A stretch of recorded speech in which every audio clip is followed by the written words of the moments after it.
This is technology for long-term care. The idea here is to apply technology to make it easier to manage the care for the elderly.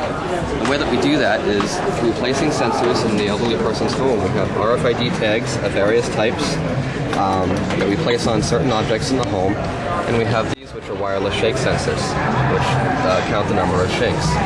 We also have a bracelet that the elderly person wears that has an RFID reader in it that wirelessly connects to a computer, and it has an accelerometer in it so we can determine when the person is moving around the apartment.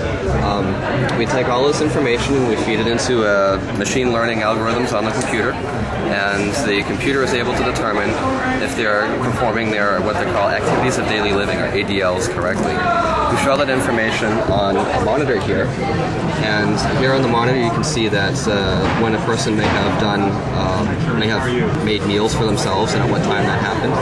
You can see when they may have ambulated or walked or moved around the apartment.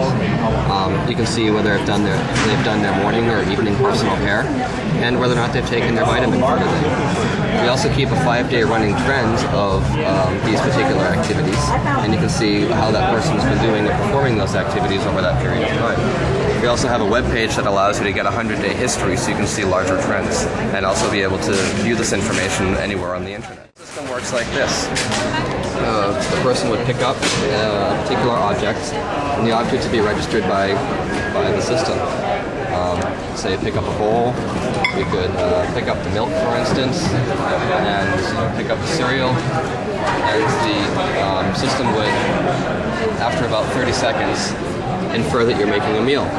We could also do other types of activities, as I mentioned. Say you were picking up your toothbrush, the system registers that. You were to pick up your comb, the system would again register that.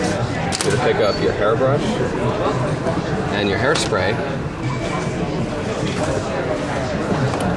And after about 30 seconds of finishing that task, the machine would then infer that you've been doing personal care activities and would post that summary to the database as well.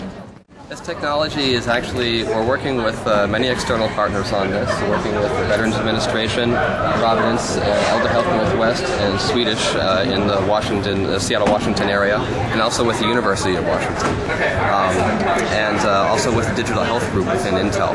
All these parties have come together. We're performing a trial in the Seattle area of 20 elders over the next several months, and we're actually currently deploying that trial.